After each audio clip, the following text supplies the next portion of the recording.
Welcome back, everyone, to VCT Pacific Stage 2. For today's scrum, we have Waldorio and Dummy. Um, let's just begin by hearing short comments on today's game from both of you. I mean, I wish it could have been cleaner, of course. But once you get match day, like it doesn't matter what team it is, they're gonna give you their best game. So not everything's gonna go perfectly. I'm gonna be watching that Ascent attack a lot. I'm pretty sure I already know what went wrong, for the most part. But yeah, other than that, I mean, a win is a win. Yeah, I think it's a great match that we played, but I think it should be cleaner that we take it like 2-0. We just choke on Ascent. Yeah, and I want to add too that I mean, no matter what the result was, I mean, obviously I would have been disappointed if we lost. But no matter what the result was, the whole time I was just so happy with how the players were playing.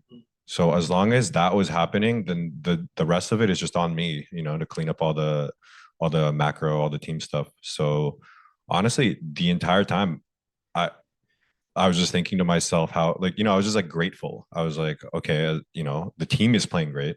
Everyone's playing individually great. The comms are good. We're adjusting. I mean, I don't know if anyone even noticed, but sometimes I was milking timeouts for a long time. Like maybe people expected one earlier, but it's because I was like, man, like as much as I could call a timeout, what's even the point? I hear them solving it in real time because sure, I'm the head coach, but the 5 players on the team are just as smart, if not smarter, at knowing the game. So it was just really nice to see. It makes my job easy just to watch, problems unfold and see them solve them in real time. So yeah, just in short, like no matter what, I was just happy with my players. Great. We're just going to move on to pre-submitted questions. I'm glad you mentioned Ascent. Walk us through what happened after 10-1 on Ascent. Did you ever expect to have lost 12 rounds in a row, which costed you team the map? I mean, of course, we're not going to expect that. I think the main thing though is like it's not even complacency. It's not even like, but it's just we were overcomplicating our game plan. Especially they weren't, and this is no disrespect. This is just objectively speaking, they weren't doing anything crazy. They weren't doing anything like that. Darian was taking very like I wouldn't say obvious, but standard op lines, and we were just giving him free kills. And then after that, I think it really we went down the wrong route of solving that problem. I mean, we addressed it immediately, like first time out, we said we're dying to that, we're giving free picks to the op. So we did address it immediately, but our solution could have been more simple and our solution could have been better. I think that's just all it is. With that said, I don't think I don't want to like jinx anything, but I don't think that would happen again. I think we learned a lot from that, and luckily we take the series in on top of that. So we learned something important, and we still take the dub. So another one for you. Another similar plot on Sunset, but Team Secret earned the comeback this time. What happened? Sounds like the team with the lead ended up to withstand more pressure instead. For me, I mean, I don't want to say it's heavy attack sided, but like we're very confident in our attack. So I mean, the whole time, I'm gonna be honest, I'm not just saying this in hindsight. Like I wasn't even worried the whole time on defense. Like, yeah, we gave up rounds. We brought it back though.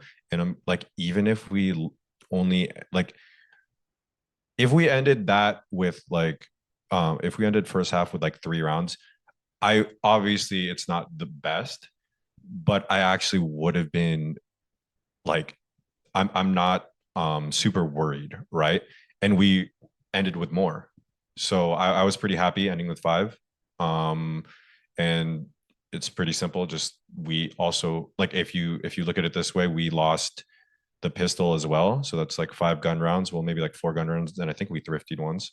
So really we came out of that half like I alluded to earlier, like individually playing well. Like I think we played well, and there was never a point where I was like, what are we doing? There's never a point where like I had an issue with what we were doing. That's just how it goes. The rounds don't go your way. But if we're playing correctly, or at least for the most part, obviously you can find mistakes anywhere, but for the most part, we're playing correctly, then I'm not going to be worried. And then we took 5 without winning pistol. It's like we're fine. We're chilling. No one I don't think was worried. going into next half. Coach, one more question for you. How would you evaluate the new team mix? How does it feel to be the head coach? And how would you rate your first game? So as far as the team mix, honestly, I couldn't really ask for more. I know people are going to think like you're supposed to say that, but like genuinely, it's kind of like I went into this team, thinking like I said earlier, like all 5 players are smart, like really smart players, self-sufficient. They know how to play the game. It's not just 5 people that can aim. So really, it's not just like what people would expect, where it's like a head coach telling 5 people what to do. It's like we all are a collaborative effort to just address problems, come up with new protocols, strats, do everything. Like it's 6 people doing that, and when you have 6 people doing that, that's amazing. Like you couldn't ask for more. And then on top of that, the team gets along really well. We have a good mix of personalities. Like James or Tuga is just like a really huge impact on in terms of calls and calling setups. Like he really takes a load off of Vash. Oreo is just like not just like an insane talent. He can entry and he can close rounds. Like it doesn't matter what role he is. Like that's just an insane high value player to have. And then the original 3 core, I like you just know that is like one of the strongest, if not the strongest core you could have. So it's like you just added the 2 players, Oreo and to get to that really strong core. Like I mean, great things are going to happen. Obviously, it's really early on. We still have a lot of work to do. I'm not trying to claim anything. Like I'm not trying to like promise anything, but like the ceiling on this team is so high, and I saw it from day one. And yeah, and as far as rating the match, obviously, like I said, it's not the cleanest, but every win is worth the same amount. That's one on the standings. So we'll take it, and at least we won while learning stuff. So we'll just be better next time. Well, Dory, next question is for you. Glad coach mentioned that. Same as the coach, this is your sort of debut game at VCT Pacific. Was there any pressure? I think there was really no pressure for me because I really enjoyed the game, playing the game. And when we're screaming, it's like we're a family there, so there's no really pressure at all. One more question for you. What do you think was lacking in today's match? What do you think the team will need to improve for next few matches? Maybe the confidence more. Like what happened in Ascent. We were really scared of his up, so we just gave him free kills. Let's go back to the coach. What are your thoughts and expectations for stage 2? I don't know, like not to nitpick, but I wouldn't really say I have any expectations. It's more that we just have goals, and it's just really like one win at a time. I'm not really like looking too far ahead. We're just right now. I'm just thinking about GE, and that's it. And then after GE, then we'll think about T1. Right. But how do you feel that team has sort of improved since stage 1? Also with today's performance, do you feel there's still a lot of work to be done? What kind of work that needs to be done? I think there's always work to be done. So yes, there's always going to be a lot of work to be done. Stage 1 in comparison, I think this lineup right now, we are in a position where all we have to do is worry about the game plan macro, just like the big picture. Whereas stage 1, we were just like running around putting out fires on like individual mistakes, like over and over and over. And just and I came in a little bit late. I came in around I don't know if this was ever announced, but I actually came in after the O2 start, right? So we started, I came in for PRX, DFM, Zeta, those 3 matches as assistant coach. And honestly, a lot of my time was just spent like, this is, don't do that, like like individual protocols, not like team protocols, like cleaning up play, like trying to like give them some players like a certain way to approach their role, just like fixing individual stuff.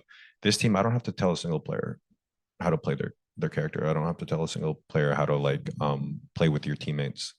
And that's no disrespect to, anyone in the past, but I'm just like, it's more of a this lineup.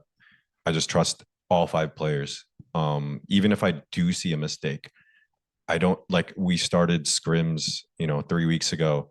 And my goal at the beginning, going into it, knowing that I could trust all 5 players, was, you know what, even if I see a mistake, I'll keep an eye on it, but I'll let it play out. And guess what? Every single time they would on their own fix their own individual mistakes. And obviously there's always going to be individual mistakes, but I don't need to babysit that. And that's the difference. We just focus on macro, we just focus on game plan, we just focus on preparation, just big picture stuff, and that's it's nice. Perfect. That's all for pre-submitted questions. We can open up the floor quickly to see if there's any live questions. We do have a question from AC. Hi, good evening. AC from ABS-CBN here. My question is for Wild Oreo actually. So like, you came from a challengers team, right? And then now you're in the international team, like Team Secret. So could you share any difference from your time there compared to now in the international leagues in terms of like preparations and training? Like how different is it now that you're in Team Secret than in Oasis? Thank you. I think it's a really big step from challengers to franchise, but the practice we made in Oasis is not that far from Secret, so I didn't really adjust much, and I'm really happy that I got here. And just to follow up, I think your performance in Split was something to look out for. So like how important is it that you're performing this big at such a big stage right now? I'm really happy that I performed that well in Split, so look out for more like that performance. For more. And Coach Dommy, I'd shift the floor to you. What can you say about Wild Oreo's performance tonight? I mean, he was amazing. I'm not saying like I was worried or anything, but there was a question mark for me going to today. Like he went from challengers to the big leagues. So it's not that I was worried. I know he's an amazing player, like very talented player. But like there was a question mark. I was wondering how it would be, and never at any point was did he let me down? Like he was amazing all series. He kept the comms up. He didn't seem nervous at all. And I mean, if he was, he just overcame it. So yeah, amazing performance. Really happy, and I think it's only going to get better from here. Well, all right, that's all from me. Thank you, guys. Thank you. Thank you. Congratulations. We do have another question from Paolo Barcelona. Hello, guys. Congratulations on the win. First off, Thank you. to Coach Dummy. First off, what do you want to tell people in the comment section? I was watching the live stream from a remote place here in the Philippines. What do you want to tell about comparisons being made between you and Coach Warbirds? Like, how do you differentiate yourself from Coach Warbirds in terms of style and in terms of the type of aggression and defense that you've played tonight? I mean, I'll try my best to answer that, but I'll preface it with I think that's a question more suited for the original 3, like whether it's Vash, Envy, or Jeremy. I think it is better for them to answer that, especially since I don't have the most exposure or experience with Warbirds. With that said, difference, I feel like I could say a lot of things, but there's really no way to measure it. So I'll just say the one thing that like is just like a straight up fact is I was a pro player. I know what it takes to compete. I've competed for tier 1 orgs across like multiple different games, and I think that's something that the players can respect. And I also think that that gives me a deeper understanding of my players in general. So not just the understanding of the game, anyone can understand the game at a deep level. Like you don't have to be a pro player, but to be able to go on stage and compete, I think the only people that understand it are the people that have done it. And I'm sorry if that like sounds unfair, but I really think that's like the difference between me and someone who hasn't, you know, competed at a high level in esports. So for me, other than that, like I said, I would ask the other players what they think the difference is, and also I just think it's unfair to him or unfair to compare people in general because there's really no way to measure it. Like I could just say a bunch of stuff that I do and he does like, but who knows? Like, you know what I mean? Like I feel like that's a very difficult question to answer. So I'll just leave it at that. Yeah, thank you so much. And to Wild Oreo, just to jump off of AC's question earlier, how does it feel to be like a newbie in this particular situation? And what are some of the most valuable things or jokes that Coach Demi has taught you in the course of this of your first or your debut game? Like, can you share some moments that you and or lessons that you've learned from him? Thank you so much. I'm so scared, by the way. Okay, go ahead. I think the one thing I remember is he doesn't like me. I'm Hey, kidding. hey, Really? I love him. That's why I don't like him. I love him. I hate him. Uh, I think our bonding as a team is really good with our coach, so it doesn't really, affect us. Mhm. But in terms of like the lesson, the one important lesson that Coach Dami has taught you, whether it's in Valorant or outside of the game, what would it be? Did you teach me something? I guess not. Damn. I'll work on that. No, I think the confidence coming up to this game. Like he he told me that I was ready for this game, so I came in the game very confident. All right. Thank you so much, guys, and congratulations. Thank you. Thank you. I don't think there's any additional questions. So thank you guys for joining the interview. We'll be back shortly.